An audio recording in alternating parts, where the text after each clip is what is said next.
jwang kendo kamorango gie ka wabiro gi thuolo mar ng'eyo joja oko uneyo machal nade iliekona ka ni jopuonje ma oheo 10,000 nie kaunti mano ma Mombasa kama untiere romono chal nade to ang'o magini mwageno kawuok e romo kamano. Erokamano ahinya Cleophas Oluo chawinji maber kowuok e kaunti ma Mombasa kuma mana kaka iwacheno wantiere e romo magalamoro mokelo kanyakla jopuonj mawuok e pacho mangima e skunde mag piny owacho mago mag primary ka gitwak e weche mopogore motenore kod ka weche mag somo e pacho kae. Ang'en achiel kuom twak madhi mbele sani endi en wach nok mag jopuonj mago madhi timo penj mag jopuonj mantiere junior secondary chakre grade 6 nyaka grade 9 ma koro idonjo higa manyien.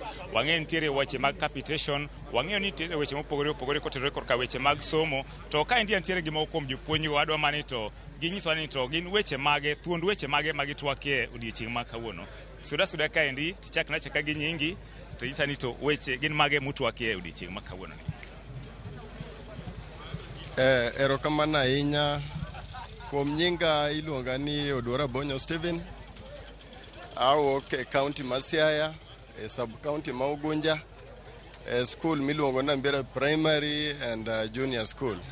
Ang'eni nitiere weche mathoth mutwakie romo ma kama endi to gin mage maki muwache to be uneno ka dhi yudo solutions? Weche to ng'eny ahinya e yore mag somo e Kenya ka kaluwore gi lokruok mar somo mayando chakre e higni mokalogo miluongo ni competence based curriculum. Aparo ni wang'eyo waduto ni kochopo higa manyien wadhi bedo gi jo klas 9 for the first time e environment ma primary miluongo ni grade 9.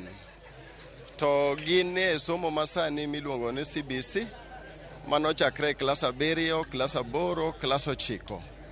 Koro mago wawacho ka to moloyo duto wawuoye lony masani moro wake yor somo kata ICT makoro watiyogo especially in junior school mondo wa impart knowledge and to the learners. Nikech somo masani kod machon nie tie pogrok matin. Machon ng'enyne ne wuoye wach penj ne wach ahinya to sani somo masani opogore. Kech somo masani wawuoye skills mwamiyo nyithindo. To somo masani bende mopogore gi somo machon ne yudo ni bang' penj nyithindo mang'eny ne dong' nikech girem.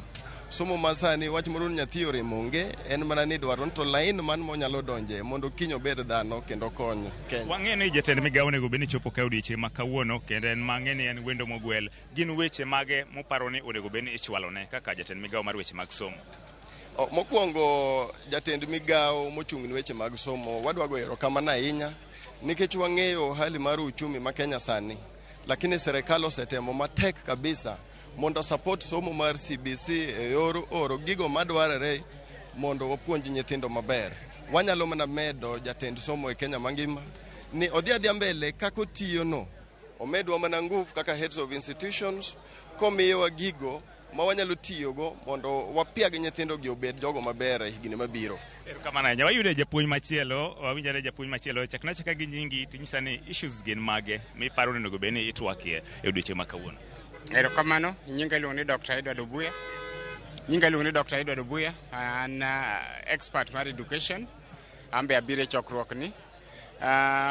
Wadhi mbele gi CBC. Though ponitie problems teething issues monego beni the ministry address. One of them, policies onego bed formulated e parliament mondo CBC oriere maler. Nitie the presidential working party ne oweyo issues moko mondo parliament mondo tim nyaka sani wadhi higa mar grade 9. Issues gi pok obedo addressed gi parliament. Koro parliament onego oket chike enact laws mabro streamline CBC ahinya sama koro wachopo higa mar 9 ni. Kendo machielo ne ber ka the NEC, the National Examination Council, o streamline process midhi lu mamiyo jo klas 9 mondo mitim penj magidhigo e senior school. Koro en paro nwa ni the cabinet secretary makawuono nitie mayawo chokruok ni ayanga biro lero channels midhi lu mondo mi CBC orieyo. mana kaka iwinjo no janeno mar Ramogi TV mago mana moko kuom jopuonj maromo chiegni 15,000 mikoni oywere romoni matemo mana liekonwa moko kuom gigo magitwaki odiochieng' ma kawuono ni to gi moko kuom paro magichano chwalo ne jatend migawo mar somo mondo mi gine ka wechegi inyal ketie tim. Wantiere kae kendo wago tach wadwa medo luwo wachni kendo wabro medo nyiso janeno mar Ramogi TV kaka weche medo tuch e romo magala moro matimore kawuono ni e kaunti ni ma Mombasa. Ne Ramogi TV, nyinga en George Aoko. George Aoko erokamano ahinya. Irom kod jopuonj, imose jopuonj, ang'eni kawuono Kiswahili dhi bedo mang'eny ka gin Mombasa. Mago jotend jopuonj koro mag jowang' ka gintiere kache kaunti ma Mombasa. George Aoko erokamano ahinya. Nyakoro mag jowang' adhi e kaunti ma Kisumu, jodak ma Kisumu wacho